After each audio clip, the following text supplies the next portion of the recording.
Global star Ram Charan నటిస్తున్న latest film Peddi. Buchibabu దర్శకత్వంలో మైత్రి movie makers భారీ బడ్జెట్తో ఈ సినిమా నిర్మిస్తుంది. అంచనాలకు ఏమాత్రం తగ్గకుండా ఈ సినిమాను తెరకెక్కిస్తున్నారు.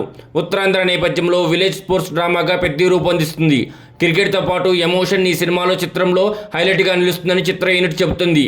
అయితే తాజాగా ఈ సినిమాకు సంబంధించిన న్యూస్ ఒకటి వైరల్గా మారింది. పెద్ది ఒకటి కాదు 2 అని తెలుస్తుంది. ఈ సినిమాను 2 పార్ట్లుగా ప్లాన్ చేస్తున్నట్లు ప్రచారం మొదలైంది. ఇందులో నిజమెంతో తెలియదు కానీ పెద్దిని మాత్రం బుచ్చిబాబు గట్టిగానే ప్లాన్ చేస్తున్నాడు. ఒకవేళ కథను పాటలో చెప్పకుంటే సీక్వెల్గా ఉండే ఛాన్స్ ఉంది.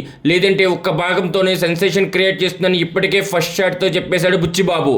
ఇక ఈ సినిమాలో జాన్వీ కపూర్ హీరోయిన్గా నటిస్తుండగా కన్నడ స్టార్ శివరాజ్ కుమార్ కీలక పాత్రలో నటిస్తున్నాడు. ఏఆర్ రెహమాన్ సంగీతం అందిస్తున్నారు. ప్రస్తుతం హైదరాబాద్లో షూటింగ్ జరుపుకుంటుంది. ఈ షెడ్యూల్ నుంచి లేటెస్ట్గా రామ్ చరణ్ కొన్ని ఫోటోలు షేర్ చేయగా సోషల్ మీడియాలో వైరల్ అయ్యాయి. చరణ్తో పాటు మిర్జాపూర్ నటుడు దివ్యేందు శర్మ కూడా పాల్గొంటున్నాడు.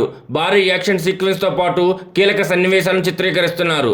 2026 మార్చి 27న పెద్ది రిలీజ్కు ప్లాన్ చేస్తున్నారు. అయితే ఈ సినిమా షూటింగ్ పూర్తయ్యే లోపు పెద్ది 1, 2 అనేది క్లారిటీ రానుంది.